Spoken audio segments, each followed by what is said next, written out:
अस्सलामुअलैकुम दोस्तों, welcome back to our channel find Urdu. Detox का मतलब है अपने बॉडी से हार्मफुल या टॉक्सिक सब्सटेंसेस को एलिमिनेट करना।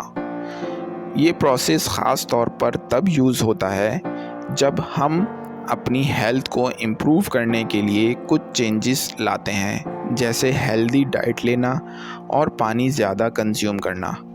डिटॉक्स का एम अपनी बॉडी को क्लीन और फ्रेश फील कराना है। She followed a week long detox plan to improve her health.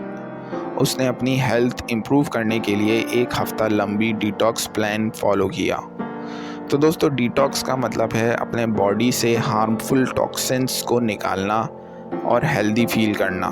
तो दोस्तों, उम्मीद है अब आपको डिटॉक्स का मतलब समझ में आ गया होगा। मिलते हैं नेक्स्ट वीडियो में। शुक्रिया।